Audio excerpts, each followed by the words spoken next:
You're listening to Art Affairs, episode 51. Today I'll be talking to Mitch Putnam.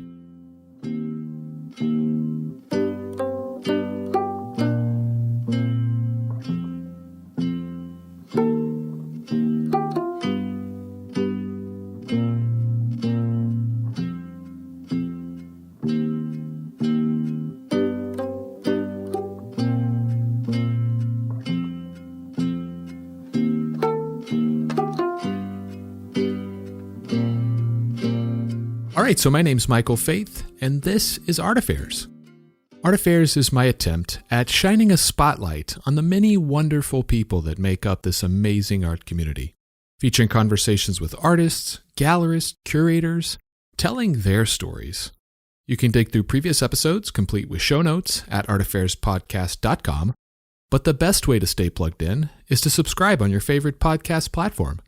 And if you're really enjoying the show and want to help support what I'm doing here in an even bigger way, check out the Art Affairs Patreon. Not only does it give you an opportunity to help keep the show going, but there are several community-oriented benefits as well, like getting early access to episodes and suggesting questions for upcoming guests. You can find all the information about that at patreon.com/artaffairs. You can also connect with the show on Instagram and Facebook at Art Affairs Podcast. On Twitter, it's art_affairs. All right, so today's guest is creative director, curator, and man of many hats, Mitch Putnam. So I've known Mitch for a number of years now, I believe longer than any other guest that I've had on the show so far. And as long as I've known him, he's always had his hands in 100 different things. We talk about how he started his first business, Posters and Toys, while attending college, how he first hooked up with Mondo, the founding of the Vacuum, and a whole lot more. So I hope you enjoy my conversation with Mitch Putnam.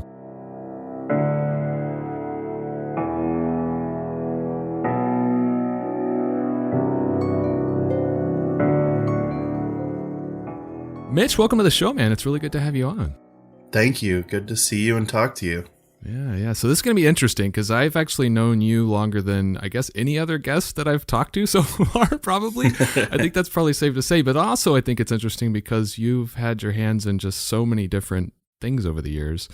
It'll be fun to kind of go through all of them. So, but I always like to start with your background. So, when I first met you, you and your family and your parents were all living in Iowa. I think Sioux City, if I recall correctly. Yep. Is that where you grew up? So I'm kind of from all over Iowa. We moved there when I was in 8th grade. So I guess I grew up for high school there, which is kind of what I consider growing up. And then lived a few other places and then later moved back there, till about 5 years ago. And then moved to Minnesota, which is where I live now. Okay. And what was that area like when you were growing up? I mean, was it kind of a suburban urban vibe, like the places that you lived? Yeah. It's like probably like 100,000 person area. So not city-ish, but also not what people picture when they picture Iowa. I've never been on a farm in my life. It takes a little while to get to the country, but I would describe it that exact way, somewhere in between. Okay. And what kind of work did your parents do? So my dad worked for the energy company, sort of normal corporate work. And then my mom, when I was in middle school, went back to school to become a nurse. And then she was a nurse until, about 10 years ago. And then actually started working for me, helping me roll and ship posters after that. Okay, awesome. And did you have much exposure to the arts as a kid? Is it something you had around you much? Not really. I always remember liking to draw, but not being very good at it. I would get art kits and art books and how to draw books and all those kind of things. But yeah, wasn't very good at it, and normal exposure to the arts, nothing crazy at all. Nothing out of the ordinary, I would say. Okay. And I know, as an adult, I know you've told me a story before about how you would ride a skateboard around your neighborhood at 3:00 in the morning. So back then, growing up, were you into skate culture? Was that something that you were really involved with? Yeah, that's probably my best exposure to art is, I would say right around, when I was even younger, I skated a lot when I was, 8, 9, 10 probably.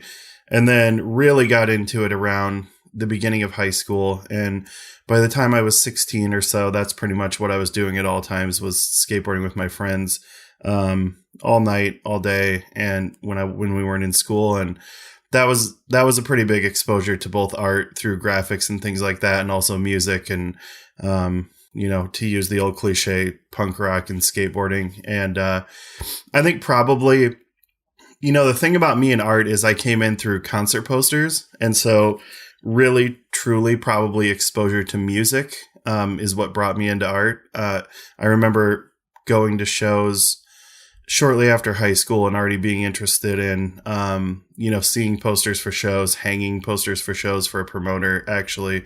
And that was kind of when I started noticing what could be done with art and illustration in poster form. So I would say I definitely came in through music mostly. Okay, nice. And I know also, like, when you were in high school, I read that you had like a ton of jobs, like 10 something jobs. What kind of jobs were you doing in high school? Oh, just the dumbest jobs. I was definitely a young kid that was smoking a lot of weed and just like being dumb. So I wouldn't hold a job down very long. I worked at Walmart. I worked at Michael's Arts and Crafts. I worked at, call centers, car wash, just like all the dumb minimum wage jobs. I would hate them very quickly. So I would work there and it would be fine for a few weeks, and then I'd start to not like it, and then I'd stick it out a couple more months and then quit and then have to look for a new one. So yeah, I would say, I think I remember from high school, or like from when you can work, I guess, until like 18 or 19. Yeah, I think I had like 10 different jobs. So the quantity wasn't because you had like a super hard work ethic. It's because you just hated them all. Yeah, totally. I mean, all those high school jobs are pretty terrible. You're either a cashier or stocking shelves and trying to do it on top of school and hanging out with your friends and all that kind of stuff. I think most of the reason I quit every time is because like I would have to work and something else would be going on with my friends, right? And I'd be like, my parents aren't going to like this, but this isn't going to work today. So yeah. And I always struggled with that stuff until I started doing my own thing with work. I just never liked it at all. After, I think we probably graduated around the same time. Just if I have the dates right, I was class of 2000. I think you were probably around the same. Okay. Yep. What did you do after high school? Did you go to college? I did. So right after high school, I went to college at Iowa State University and didn't like it. Ended up coming home, and then right around that same time, that's when I started seriously dating my wife currently. But we had known each other through high school too. And so we moved out to Colorado for 2 years. We lived in Boulder and Denver, and I did some community college during that time too. And then when we came back, we both ended up going, we moved to Iowa City and both ended up finishing at University of Iowa. So yeah, it took me a while to sort of, get it together and get finished. I would take a year off or a semester off and those kind of things, but, did end up finishing at University of Iowa, with marketing. And it was kind of tough to finish because for pretty much the full last year, maybe even longer, I was already doing exactly what I'm doing now. I was already fully selling posters and buying from artists and all those kind of things. So I had already kind of had the well, this is what I'm going to do. And just kind of finished as honestly a plan B. Okay. So going in, before you started all these other things, what was like your career goal? What did you plan to do with that degree? I don't know. I mean, honestly, I went to college this is like such a shitty thing to say, but I went to college for a lot of the reasons kids go to college, which is you feel like you have to, right?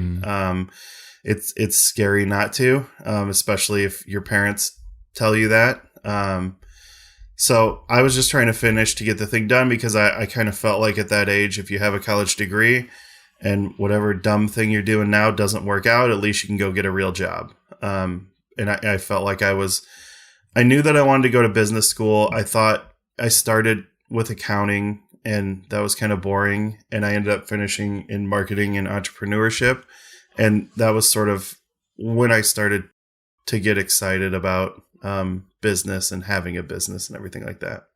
Yeah, because like you were saying, the last year of college is when you started, I guess, Posters and Toys. That was in 2006, if I get the numbers right. I think so. Yeah. How did that start? Like, how did you get started with posters while in college? So I kind of knew I wanted to do something. I'd been collecting posters at this point. It started like just by searching out bands and seeing what posters they had to have things to hang up. And I knew I wanted to do something. I actually started by putting in a couple big wholesale orders for records and was like, I'm going to sell vinyl records. And it was just not fun and hard and so much competition and wasn't really feeling it. So I had already been buying from a number of artists at this time. And I reached out to them about, hey, would you be interested in doing some wholesale deals for existing posters? And that's kind of how concert poster dealing worked back then.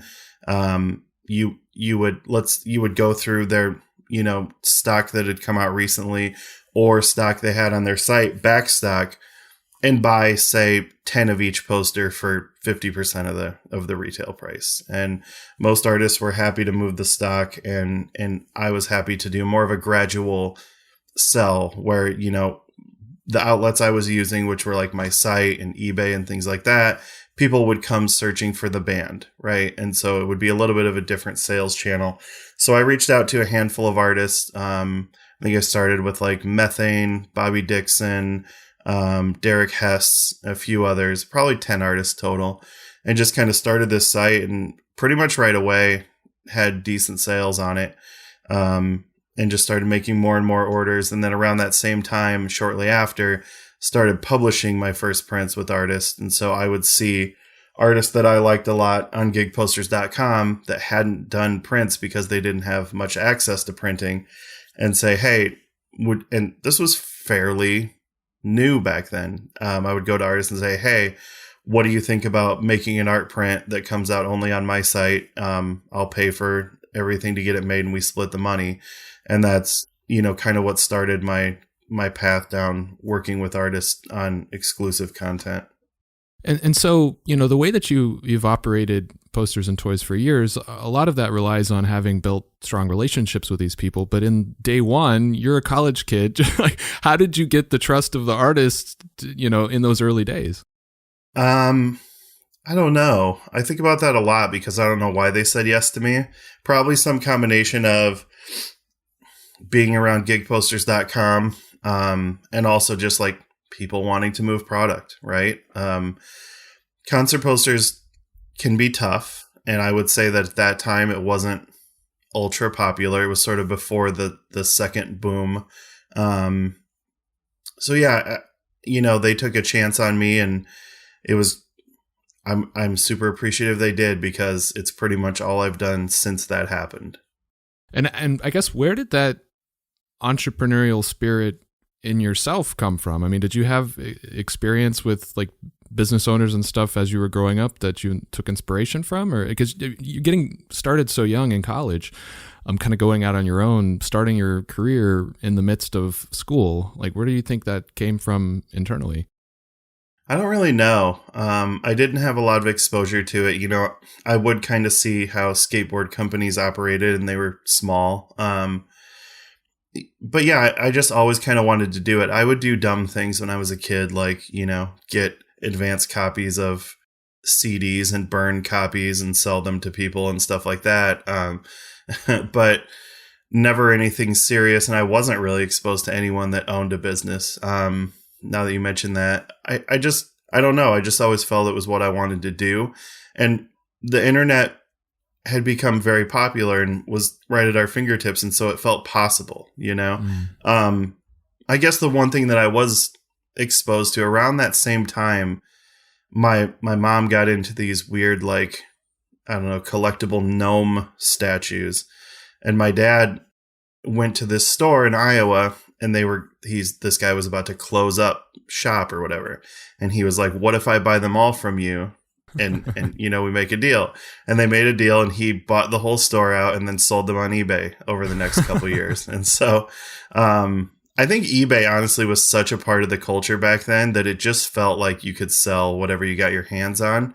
And that's in the beginning, eBay was a big part of the business. I had my website and everything, but I would also sell on eBay, and it would bring in a completely different collector base than one that would go to an artist's website looking for a poster.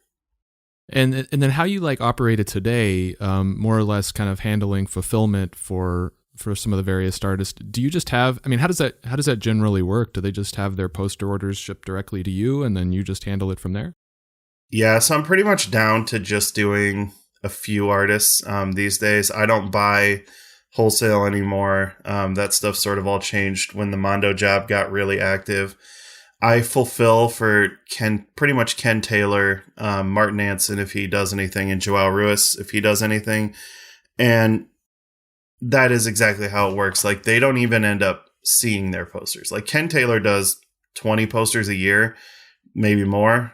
Never sees them. He does the gig. They ship to me. I sell and ship them out and pay him. So he's in Australia. Obviously, everyone I named is international, and it just gets really difficult to deal with. Not only shipping the posters international, like, to them, but then getting people for whatever reason. There's this mental block in posters where ordering posters from overseas is just so much more of a hesitant thing for buyers than buying them in the US. And I don't know if it's currency conversion or the longer ship time or being afraid of damage or what, but it really is, for some reason, some sort of mental block. Well, and also, I mean, just the logistics of shipping. If he expects most of his sales to come from the US, shipping it to him in Australia and then back to the US, like, that just doesn't make any sense. Right. Yeah. Yeah. So that's pretty much what I've ratcheted it down to, is just fulfilling for these few artists that need help with that. It's not a big money site. It's mostly just having an outlet for those few artists and trying to help them out with that. And did they come to you with that proposal, or did you kind of see an opportunity and say, hey, I can take care of this for you? Trying to remember how I started doing fulfillment. Yeah, I don't know. Probably what happened, all three I think were pretty natural, where it was like they started doing work for Mondo, right? And then I would say, where do you want these shipped? I can help you if you don't want them shipped over. And it just started that way. And right now, 90% of what I release on the site is Ken Taylor, and he and I are very close. And so it was just a really good setup from the beginning. I don't charge a lot of money. I feel like I've done it enough where I'm decently good at it. And yeah, it's just always worked, I guess. Okay. So Posters and Toys 2006, and then I believe the next year in 2007 was when you came out with your blog site, OMG Posters. Was that just sort of a natural extension of the Posters and Toys site, or did you kind of conceive it as a completely unrelated endeavor, I guess? It was definitely unrelated. So back then, we've gone through a lot of iterations on the internet, but back then, this is when blogging was pretty small, and you had to look around all these different message boards to find out when posters were coming out, what was new. It was basically a combination of the Espresso Beans message board, the gigposters.com message board, and the gigposters.com classifieds. And you would have to constantly scroll through that stuff to know when anything was coming out or what was new. And I just thought that was annoying. And there should be a place that was like, it essentially started as like release news, basically. And being just full on like, this poster's coming out this day, it's going to cost this much money. And it's so weird to think about because, well, it's easier to think about now because there's not as many, but it's so weird to think about because when I did that, there weren't any. There weren't any blogs or news sites in posters. It was just all discussion based or art based. So, I started that, did it for, 11 years or so. It got very popular. I got a published book out of it. And, it's how I made a ton of my artist connections, a ton, because they would come to me and say, hey, can you cover this? And we would get to know each other. And it was obviously a really mutually beneficial arrangement because I would help them sell posters for free, right?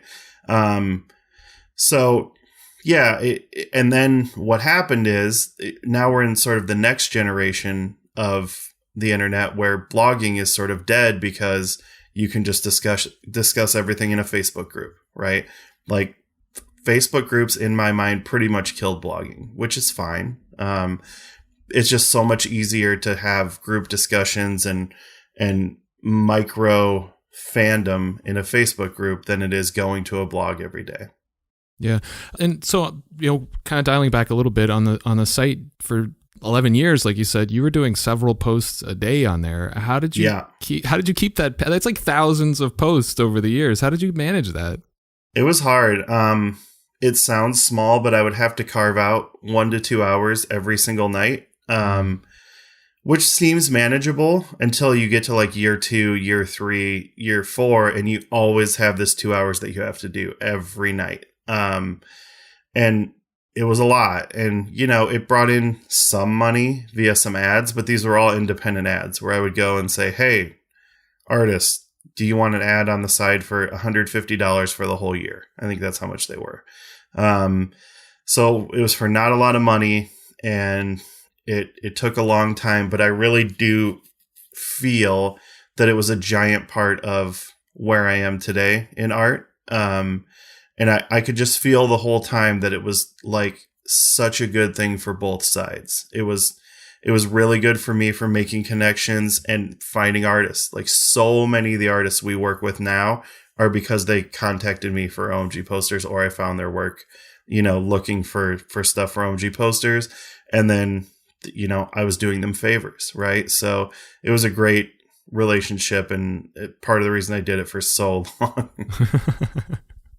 Well, it's I guess one of those things that monetarily, just on paper by itself, doesn't make a whole lot of sense, but then you has all these other benefits adjacent to them that you can't really quantify, I guess.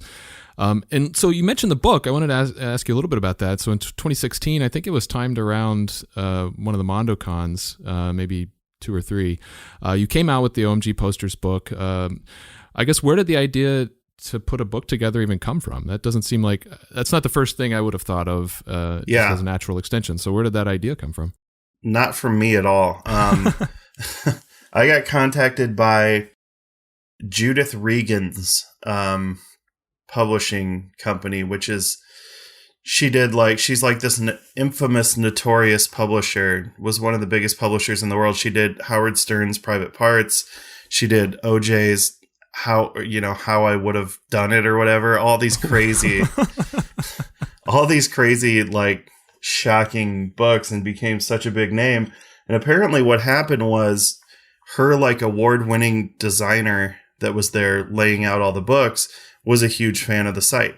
And so it was like his passion project. He was also a big fan of the gigposters.com books, and sort of came to me and was like, what would you think about doing something similar with OMG posters? And so if you've ever seen the book, it's beautifully laid out. It's one of the prettier poster books ever to come out, I think. And that was the reason, is because there was this like way overqualified designer that happened to be a fan of the site.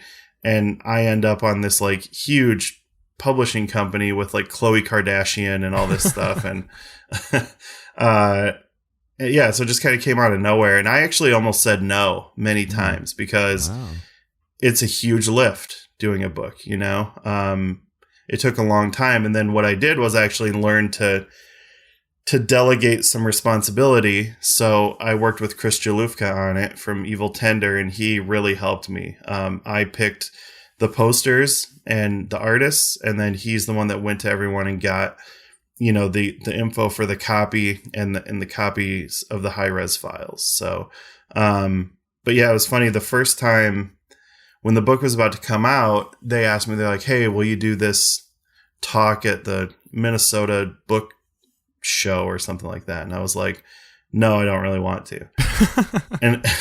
and I get a call, and I answer, and it's Judith Regan directly. And she's like, this book is really expensive, blah, blah, blah. And I was like, all right, I'll do it.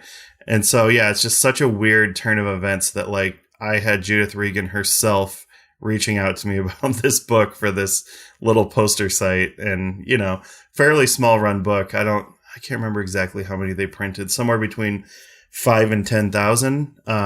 But it did really well. It's very hard to find. She reached out to me somewhat recently and asked about doing a reprint. And it was sort of the same thing where she was like, well, if we do a reprint, you would need to do this, this, and this. How do you feel about that? And I was like, it's not my job to promote this book. So if you feel like you have the market in bookstores and stuff to do another run, I'm all for it. I'm happy to like talk about it on social media and stuff. But like, if you need me to help drum up sales, like I can't promise that. So I've probably been a somewhat annoying client, but it was never something I set out to do. I'm very happy with the final product. It was probably like, one of the proudest my mom and dad have been. So it was nice. Cool to do it that way. But yeah, it's, it just kind of came about completely randomly. That's hilarious. How did you go about like picking the posters that would even participate? Because I mean, if you think about 10 years of thousands and thousands of posts, how did you boil them down to just a couple hundred? I just picked my favorite artists at the time. I was really doing everything that way, just full on, like, I am going to pick the artists who I think make the best art. And there's arguments to be made for if that's the best way to curate. I would say that's not always the way I curate now. I think that, having a wider range of artists and art is probably the better thing than just which art do I think is the best. And, but at that time, that's what I did, was just fully like, okay, me as a fan, who are the 50 artists that I pick for this book? And that was fully the way I did it. Did you have any issues with like getting permission, either from, I feel like probably less so from the artists, but then also you have the bands involved. Did any challenges come up there? Honestly, the way these poster books are put together are pretty sketchy. What they do is they have the artist basically sign a paper that says, I have the rights for this poster to go in a book. Mm-hmm.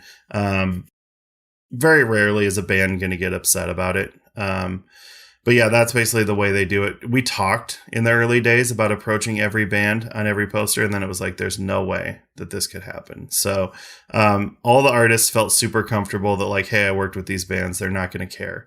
And so they just sign a paper that says, I have the rights to use this poster in this book. And then you move forward.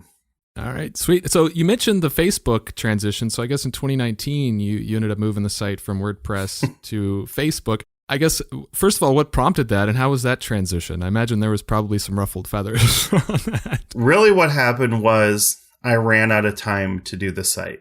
Doing posts on WordPress takes some time. You have to format the images, you have to insert hyperlinks and all these kind of things. It's almost HTML, very basic HTML. So it was just taking too long. And so in 2019, I was like, you know what? I think I figured it out. The thing that's taken me so long is WordPress. So I'll do Facebook and then I'll be able to keep it up because it's faster to make a post. And then I did that and maybe made 20 posts ever since then and fully just had to surrender to not having time to do this. Yeah, because I noticed like the last post was about a year ago, I think. So yeah. Like, what's the future? Is it an end of an era? Are you done? I think so. Especially now with like what I've got going on in my life now, it's just too much. It's just one too many things. I think, like I said, I think that like blogging used to serve a purpose, and I think that it serves less of one now. I would probably just be covering the same stuff that they're covering in Mondo Trader, any of these other poster Facebook groups. And the nice thing about Facebook groups is it comes to the top of your feed if it's relevant to you, right? So you don't have to visit websites. And I don't know. I just felt redundant, I guess, at a certain point because there was also like 3 or 4 other poster blogs that started up, trying to be like OMG posters, and they would oftentimes be faster than me or all those kind of things. So I do things when I feel like it brings value to the scene, and I just felt less and less like it was necessary, to tell you the truth. Do you feel like there's going to be any, some of the intrinsic value that we talked about just connecting with new artists and discovering new people, do you feel like that's going to be missing if you're not doing it anymore? Not really. I'm sure we can talk about this later, but I've sort of transitioned where my art life is right now, mostly, and the way that I communicate with artists. And so it's just shifted. I talk to more artists than ever right now, but it's in a different world. And yeah, I just don't know. Like I said, it's already so well covered that I just don't know what it would bring. And obviously I get so much artist interaction through Mondo too, that that just sort of became my outlet. My outlet used to be, hey, look at this artist. I love this artist. Everyone needs to know about this artist. And then it slowly morphed into, I love this artist. Let's put a poster out by them, because I had the freedom to do that. And so my curatorial energy mostly went into making Mondo posters.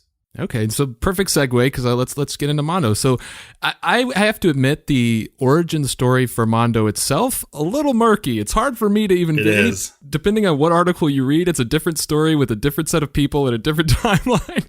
So yeah. I don't necessarily want to focus a whole lot on that, but just how you kind of came into the picture and got involved. And I know that, from what I was able to kind of put together, 2004-ish was when the t-shirt part of Mondo, the original Mondo tees, started up. And then around 2007, it started transforming into more of what people are familiar with movie posters. So I guess, at what point did you join the fray? Was it part of that 2007 kind of renaissance, or was it later? So 2007, it was from 2007 to 2009, it was very small. What happened was Rob Jones knew Tim League, who owns the Alamo, and said, hey, you should make concert posters for the movies you show, especially like Rolling Road Show and film festivals and stuff. And he was like, ask Tim Doyle, because that's who was working at the Mondo t-shirt shop at that point. And so Rob asked Tim Doyle, and Tim said, all right, let's start this. And so basically Rob started hiring his friends, having them do these movie posters, and then they would ship through Mondo. And this went on for 2 years. It was relatively small. I think at that point they were doing 20 releases a year, maybe. And Tim Doyle left. And so then they needed somebody to keep this Mondo poster series going. And so Rob asked 2 artists who would be good for this job. He asked Todd Slater and Tyler Stout, and both of them said me. So that's kind of how Rob called me and was like, hey, like, I'd never talked to Rob in my life. We had exchanged some emails. I bought a couple posters from him for my site, but I'd never talked to him on the phone. We had never had a personal conversation. And all I knew about him was Tyler Stout would say he has a very deep voice and is intimidating. And I was like, okay. So I get this call from him, and he's like, hey, what do you think about taking the job to run Mondo? And I was like, I sure. And it started out, and it was really small. It was just he and I talking about, hey, in November they're showing Reanimator. Who should be on that? And I was like, and at this point, again, it was literally just Rob's friends doing Mondo posters. That's all. And so I came in right away and wanted to do bigger things. I came in and was like, Reanimator, what if we try and get Alex Pardee? And we did, and that's how we started working with him. And so it just kind of kept getting big. And meanwhile, Justin Ishmael was there, but he was kind of like a smaller part. And then he became more and more integrated in posters. And then in so this was 2009 that I came in. I remember coming to South by Southwest 2009, and it was about a month after I'd started there. So I think I started around February 2009. And I came to South by in March, and that was the first time I ever met Rob and Jenny, and got thrust into this insane world. So then we started our, routine that's been going on for 12 years now of talking into the middle of the night about different ideas we could do and different artists and different posters. And in 2010, we made a deal for our first official licensing, which was a Star Wars series. And the way we did it was super weird. We actually worked with Trends International, who's the company that makes all the like glossy posters you see in Walmart. Okay. And went to them and we're like, you make Star Wars posters. Can we make Star Wars posters and pay you some money? And they were like, yeah. So we do this Star Wars series and it blows up, right? It was news all over the internet. about us doing this. And we worked with, again, you can really see my influence in that series, because at that point I was really into like sort of juxtapose fine art and things like that. And so you see Jeff Soto in there doing his first licensed screen print. You see Dave Kinsey in there, all these people that, it was my dream to work with back then, and weren't really doing concert posters. So that's what I was bringing to it. And it blew up. And then from then on, like for the next year or so, we kind of straddled where we did some licensed stuff and also some non-licensed stuff that would just show at the theater. And I think by 2011 or so, we were fully licensed stuff. And so ever since then, so for 10 years now, my life has been dealing with the challenges and rewards of licensing. Okay. And so, first of all, I think it's hilarious that, or funny that anybody would find Rob intimidating. He's such a nice guy. I mean, once you get to he's such a sweetheart. Yeah. so I thought that was funny. As a creative director, I have my perception of kind of what your role is, but why don't you explain what you generally focus on in the art of making a poster? So we all have kind of the same job on paper, but it's sort of where it shakes out on what we each do. And so in posters currently, it's Rob Jones, Eric Garza, and then me. And I sort of handle the front end of things. So, looking for artists, choosing which artist goes on which property, like making the fit, and then the artist relations. So setting up the deal, making sure they're good to go and all that. And then a poster will come in, sketches will come in, and we'll all talk about it. But like informally, Rob is kind of the final word on that stuff as far as like, this is good, this isn't, here's what needs to be changed. And Eric just does everything. I mean, Eric is really good at all parts of it and has helped us tremendously, because Rob and I used to just try to own everything and say, no, I was putting in all the print orders in the old days. And wow.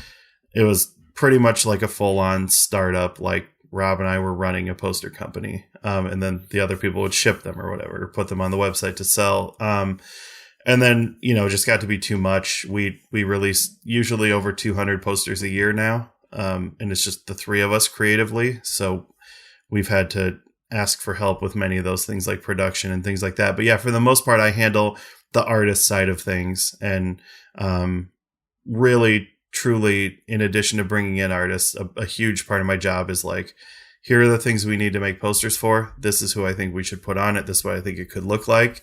And sort of the idea phase. And then as it moves through, a little bit of that comes off my shoulders. And like I said, I help with that stuff, but Rob's a real Eric's really good at it too, but Rob's like a legit savant genius at like, make this thing yellow and then it's better. But yeah, we couldn't do it without Eric, and Eric's really good at all of it too. I mean, he started with us fresh out of like rolling posters. So how far he's come is incredible, because he could easily take over for any of us. Like he's as good as us at this job, if not better.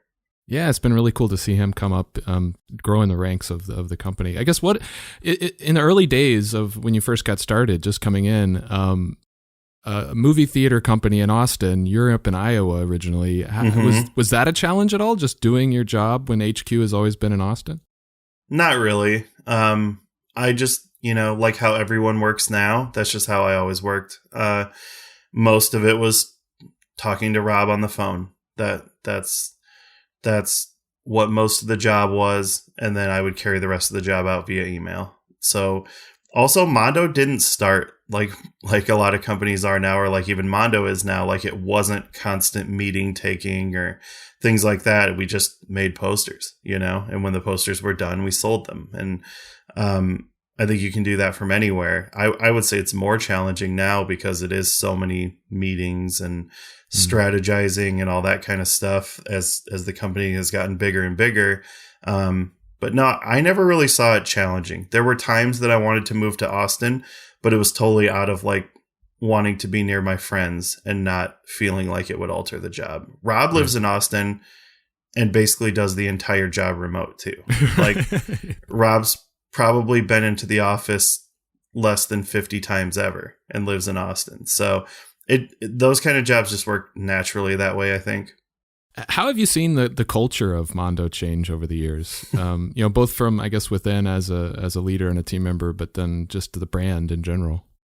I mean, in every way possible, I think. There's very few things that haven't changed at Mondo over time. When I started, it was Rob, me, Ishmael, and probably 3 other people, I think, when I started.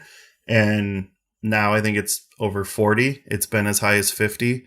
Obviously, we started with only posters as a department, and now it's 3 huge categories with toys, posters, and records. Records is now by far the biggest part of the company. And just culturally, it's changed. We've changed, ownership. Not the ownership we have access to has always been the same, but we've changed like what ownership group we're in a couple times and things like that. So I would say it's changed in a lot of ways. Licensing has changed. There's more restrictions on some things, less restrictions on other things. Obviously, the size of audience has changed.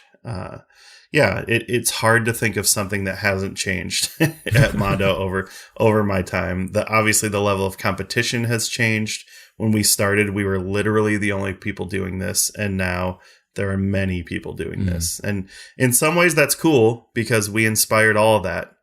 Whether they want to say it or not, we inspired all of that, and that feels good. We built something that did not exist and made it a very big part of illustration culture. Yeah. I guess the expansion into other types of business, records, I think may have been the first expansion, but also doing toys and games and puzzles. What motivated these different expansions into these different types of creation? Just fandom.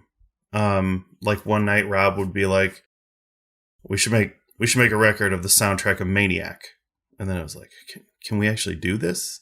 And we made 500 records of the Maniac soundtrack, and it sold out super fast. And then we did 1,000 copies of the Beyond soundtrack, because that was the other thing we had easy access to, and it sold out.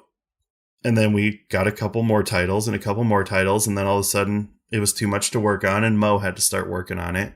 And then Mo turned it into this absolutely insane thing that it is now. Like I don't know if I'm supposed to say this or not, but I think I heard in a meeting recently that we sold 1% of all vinyl in America last year.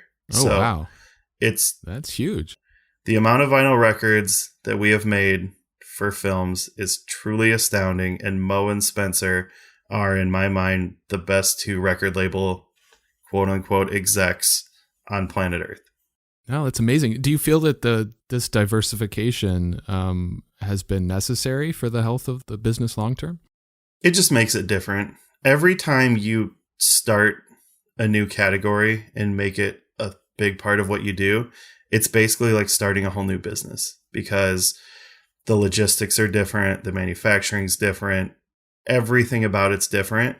So I would say every time we add a new category, it's challenging because you have to add people and you have to add resources and you have to add all these things. But yeah, I mean, Mondo is becoming more known for records now than anything else. So I think that it's great to evolve into new things. And, if we were just a company that did only posters for 12 years, there's no way that somebody doesn't get sick of that. You can only buy so many posters. I have way too many, but at some point you can only buy so many. So I think it's necessary for keeping your fans and collectors on for their time, right? Because if people grow out of posters, they probably start buying records or collectibles and all these different things. So we've sort of tried to adapt with our collector base. Many of our collectors have been there since the beginning, and they moved from, well, I don't buy as many posters, I buy fine art. So then we had a gallery, right? So we've just tried to adapt with them and try to find a way to be a part of their life, even if they don't buy as many posters as they did when they first got into it. Oh, that's awesome. And so MondoCon is another big thing that you guys have put on several times. I guess you've had 5 up to this point. The first 3 were like back to back at the old Marquesa Theater, which I think has been renovated or renamed. I don't think it's even there anymore. And then you had the old Statesman building, like a newspaper factory, and then the last one in 2019 was at an actual convention center. And then COVID hit. So I guess what's the future of MondoCon? Is there going to be a 6? Are you going to have more? Oh, who knows? I mean, our plan before COVID was to go every other year. And next year, I think, is probably too soon to get one together. MondoCon is a huge beast to do. We pretty much have to have full-time staff on all year to plan and do it. It's a tough thing to do financially. It's, it's a challenge financially for sure. So I think the plan would be to do one in 2023 and then get back on every other year schedule. Again, right, if we were doing one in 2022, we'd have to have event staff on right now planning it. The venue would have to be locked down already and all those kind of things. So I think that getting eyes on how things are in the beginnings of next year, then you could start to plan for 2023 if we ever get out of this mess that we're in. Yeah. So other than the impacts to MondoCon, what in general has COVID affected? Like, how has COVID affected the Mondo operations, and what kind of changes have you seen in the wake of COVID? I mean, sales have been normal. I think that all of us can probably say we've been buying more shit during COVID. It's the easiest recreational thing to do. The biggest challenges are ones that are starting to come into play now, where there's real supply chain challenges. Toys are tougher and tougher to get made. Records in general have been tougher and tougher to make the entire time, just as they get more popular. You have to really fight for your space at the plant. And then posters, there's all kinds of weird stuff going on with posters. There's paper shortages starting to happen. Oh, wow. I didn't know that. And then also, like, every printer pretty much works on a reduced staff now. So, it can take a long. I mean, like, if we sell a poster right now, a lot of times, like, it's November right now, it'll say it ships in March, just because it takes a long time to get things made right now for a number of different reasons. So I would say that's been the biggest challenge, has been supply chain stuff. And then also just like, I've talked to a ton of artists that are bummed right now because like being just a straight artist for hire is a hard job. It's a grind, right? And so much of what makes this job worth it was seeing your friends and feeling like you're part of this community and like you're part of this like artist union kind of, and getting together and talking shop and all these different things. And now that doesn't exist anymore, it's just, I'm doing a drawing, I get paid this much money for it, and then I do another drawing, and that's my life, right?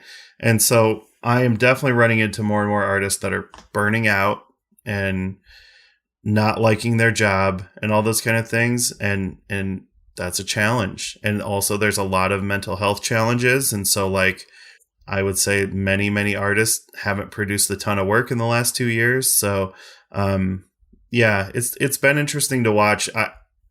When it started, I thought it was going to be the exact opposite. I thought it was going to be like, well, everything will be fine, but people aren't going to want to buy, unneeded goods because we're getting, and it's gone the complete opposite, right? Where it's like, that's what's fine. And everything else is kind of weird. Yeah. So, I mean, live events, I guess, is what you're talking about as far as not being able to connect with people physically. So you guys have had MondoCon. You also obviously had a gallery schedule where you would have a gallery show every couple months. I guess what percentage of y'all's, it doesn't sound like you've been terribly impacted from a bottom line perspective. So were the live events not a huge part of what your operations consisted of? I mean, live events were a big part of our operations. They were not a big part of our bottom line, I would say. Running a gallery is really expensive, and that's why you see galleries that do well having just a constant show every 3 weeks, and turning and burning quick. And we never did that, nor did we ever want to do that. So the gallery would sort of work as, our place to connect with fans, but never was a giant moneymaker. We went into the pandemic and it just didn't make sense. And at first it was really tough. And now I'm so glad that we didn't keep it because, I've been paying for my studio here in St. Paul for a year and a half without going there much, and it's a lot of money. And so if we had kept paying for that gallery space for a year and a half, it would have been an incredible amount of money without any shows, because we've also approached all of this pretty carefully when it comes to the COVID stuff. We actually called our gallery shows, our South by Southwest 2020 gallery shows, off before South by called. And when we called ours off, it was about a week before anyone else did, and everyone thought we were crazy. And then, of course, nothing ended up happening. So we've always approached it pretty cautiously. So I legitimately don't think we would have done any shows probably till now. So it definitely feels like the right decision in retrospect. But it's sad. I mean, it's where so many of us have hung out and formed friendships and memories and seen a lot of good art. So it definitely was sad to let go. Okay, so I didn't even realize that's news to me. I didn't realize you guys let the lease go. Yeah. There's another gallery there, actually. Is it another? Yeah. I suspected it might have happened. I was going to drive by there, and then I kind of lost, forgot to do that. But so do you think you'll resurrect a gallery at some point when things are better? I think we'll have gallery shows. I don't know if we'll have a dedicated gallery space. There's a few different things we could do. We could do sort of release parties at Mondo and Alamo are now housed in an old elementary school, actually about 2 blocks from the old gallery. And there's event space in there. We've also talked about, renting places for pop-ups or teaming with galleries. And that's also a way to do things outside of Austin. So, yeah, I think we'll have shows, but probably not a full-time dedicated space. Okay. So vacuum is the one thing we haven't talked about. And so in 2014, as far as a timeline perspective, this is kind of the next big thing. You and Aaron, along with 7 other artists, started the Vacuum International Artist Collective. Tell me about that. Like, how did you guys come to the idea to start that, and how did it get off the ground? So that year, I was hanging out with Aaron a lot, and I think we traveled twice to Texas and back, and just were doing road trips and things like that. He was kind of going through a hard time, and he had also recently sort of stopped doing his operations through burlesque, and we had just been putting them through posters and toys and things like that. And, but it felt not dedicated enough for him to me. And so we started talking about building him an online presence or online store. You got to keep in mind, this was before Aaron had Instagram or anything. He was the great unknown. And so, Aaron's always the type of person to not like the spotlight to be entirely on him. And so we started talking about well, who else do we know that needs an online store? Who else doesn't have one?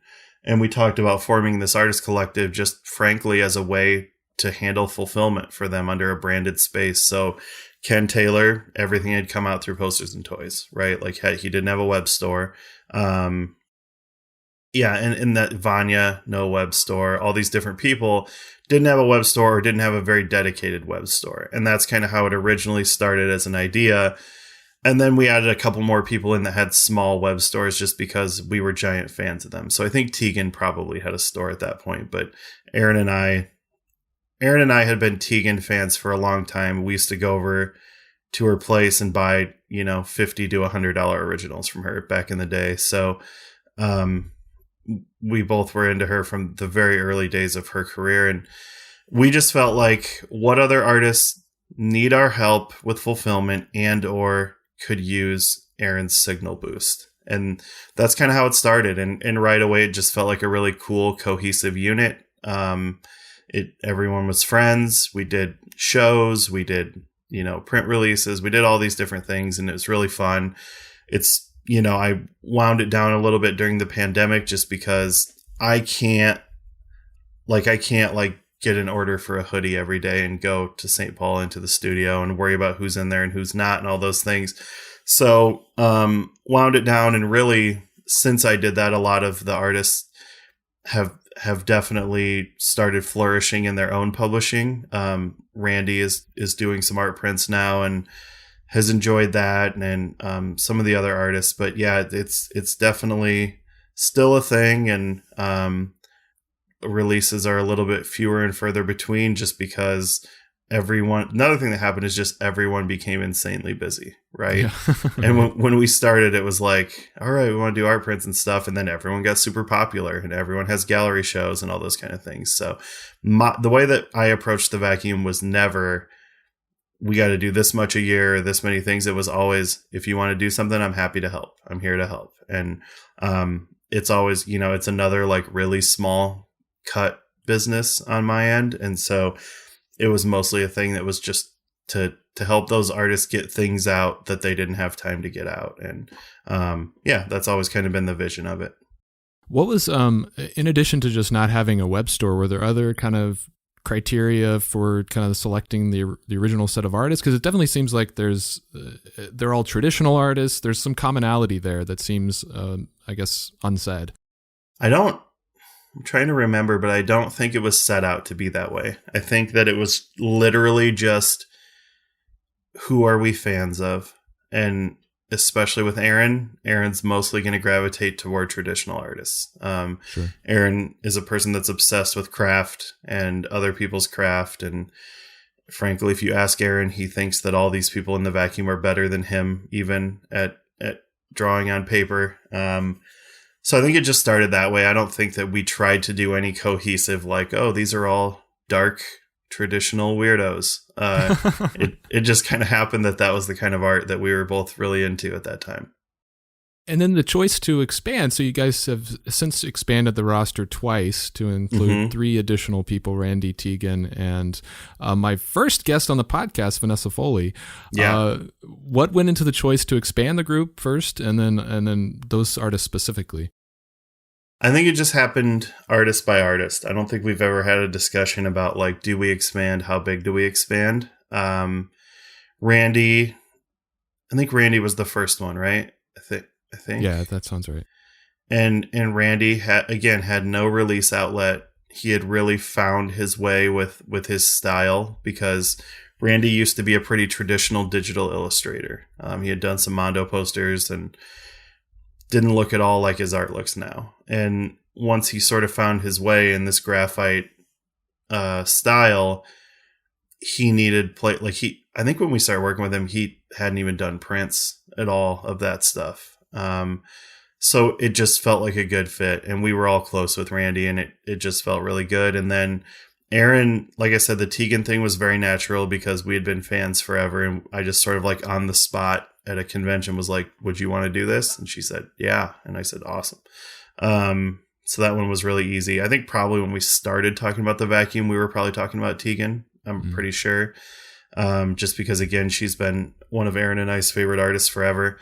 And then Vanessa was just so good. And Aaron really became a huge fan of hers on Instagram and became really obsessed with her work. And we sort of asked on a whim and didn't know her super well. And she said yes. And it's been amazing meeting her. She's like the nicest person on earth. So super nice. Yeah. Yeah, that worked out really well. Awesome. And so you yourself actually ended up moving to Minneapolis in the midst of a couple years after the creation, and y'all started a new gallery / studio space in the Northrop King building. I guess what prompted your and your family's move to Minneapolis? A combination of things.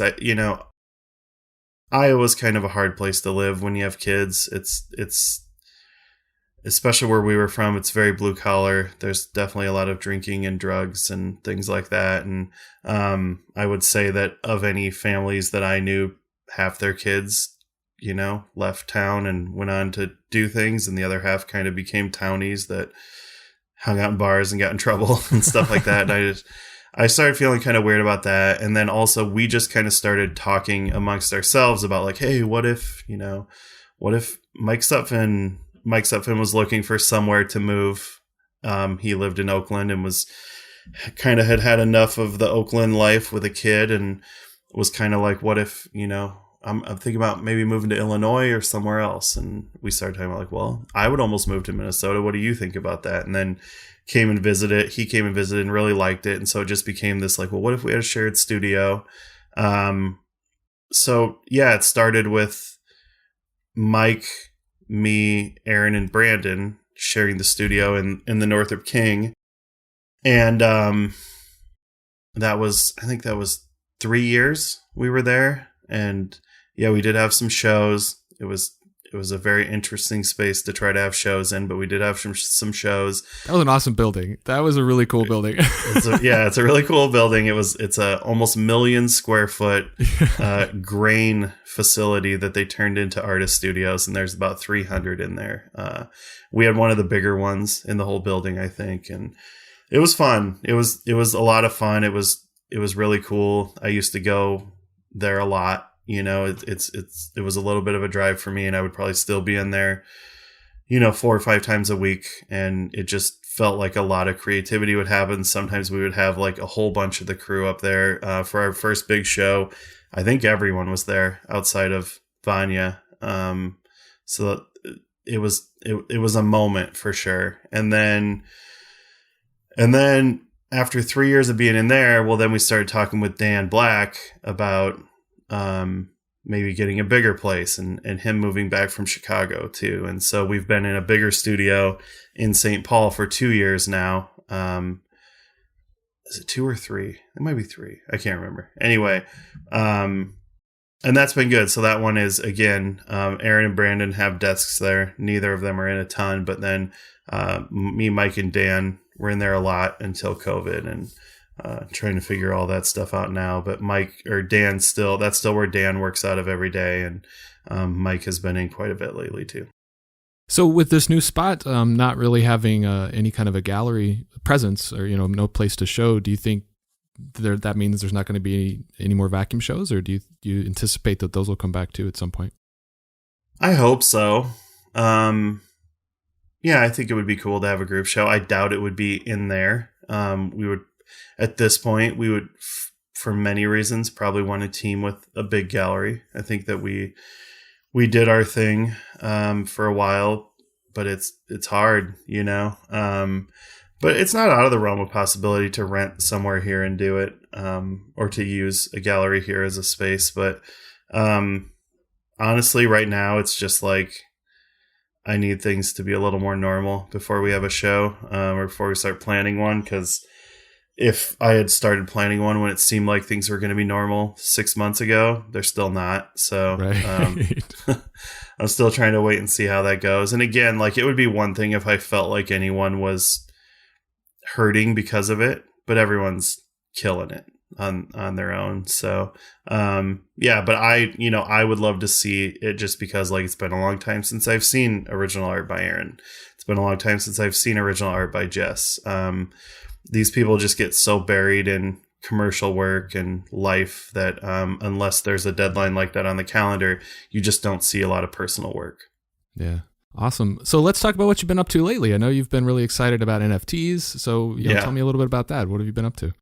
So around February, I heard that James Jean and Tomer Hanuka were on this app called Clubhouse talking about NFTs. So I downloaded it. Really never saw those two on ever again. But it sort of became my university for learning about NFTs. And, there's all different ideas about NFTs and all different opinions about them. But from the beginning, I sort of was interested in it, and was interested specifically in where could Mondo fit here.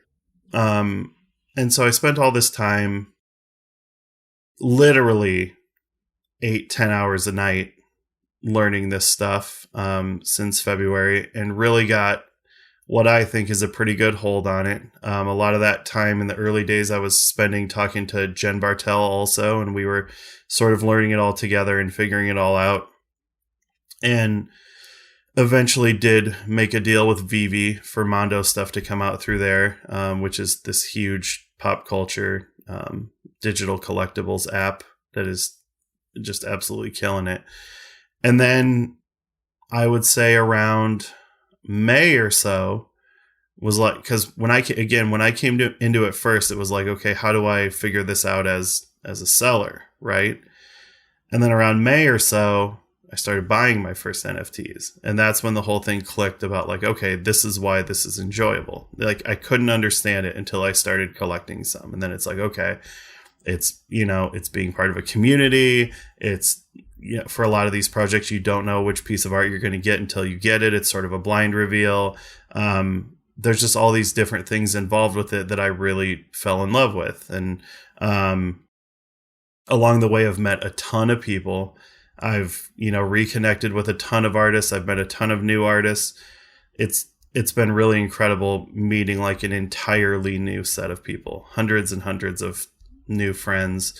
And so then the first project I worked on outside of, I had done some small stuff. I had helped Frank Kozik do a release and a few other things. And then the first big project I worked on was Mike Mitchell had sort of been wanting to do a project for a long time, and for years actually.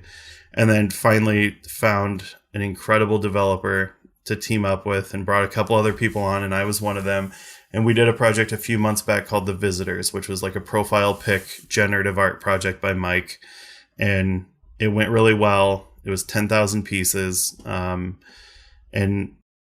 then we sort of talked. It's Mike Mitchell, Jacob DeHart, who was the co-founder of Threadless. He's the main technical lead on everything.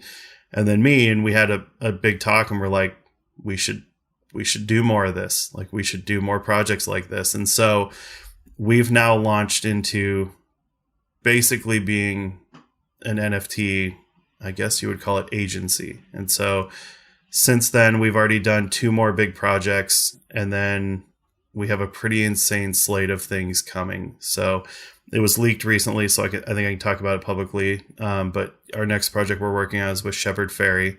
Oh, wow. So we're like, really, it's been crazy what's been going on in NFTs, and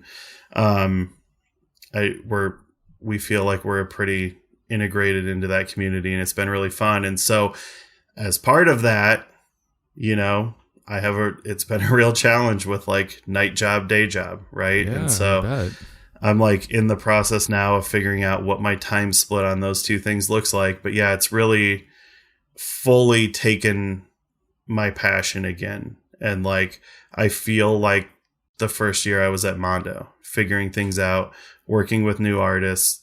A lot of big artists want to do stuff. A lot of big artists are just as intrigued about this stuff as they were in the beginning of Mondo. And so it just feels like a totally new start to what I do in art, and figuring things out that haven't been done.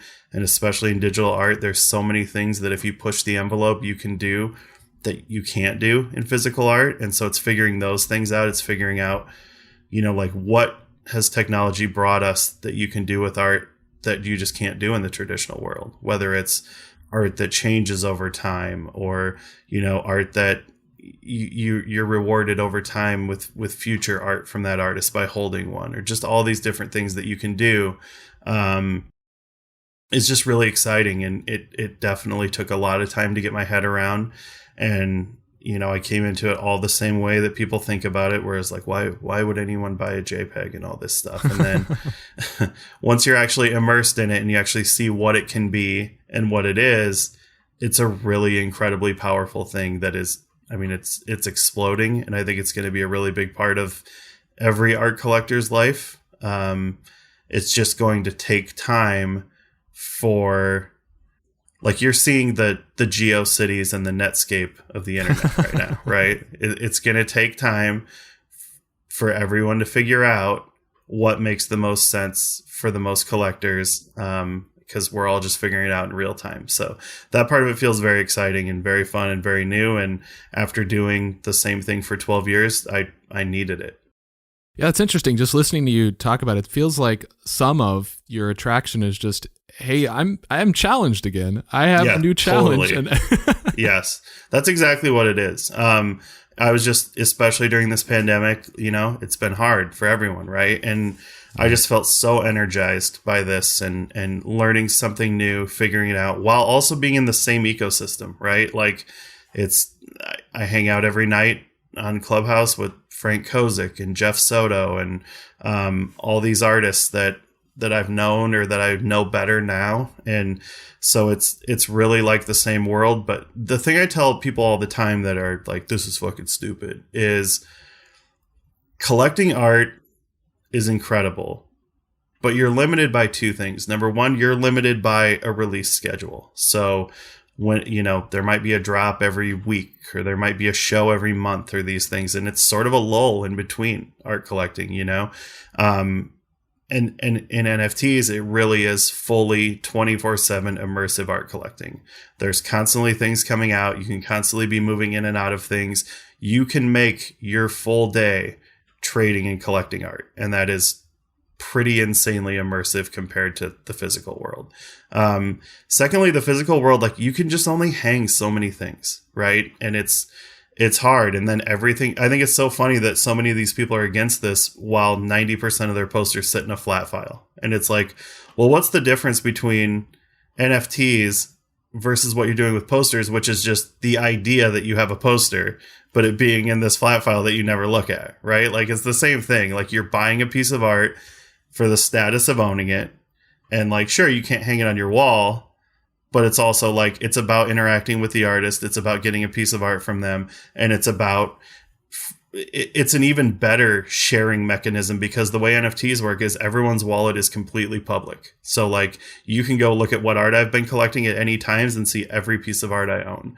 And that's frankly a better way of sharing what art you're into than, hey, maybe I can get 4 people over to my house a year to look through my portfolio or flat files, right? So I just think there's so many parts of it that are really interesting and exciting, and it's a total mind fuck in the beginning, but there's a reason that almost everyone that gets into it is like, okay, this is pretty amazing. So you mentioned that you and Mike Mitchell and I forget the other gentleman's Jacob. name.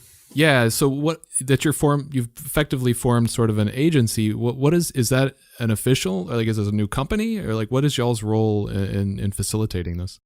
Yes. So we've started a company, and so our role is sort of, an artist wants to do something, we help them carry everything else out, from the website to the technology, to the sale, to the marketing, every part of it. And so we have been very lucky with who wants to work with us. We're working with some of our favorite artists in the world. And it's incredible. I can't say too much because this is all sort of coming together now.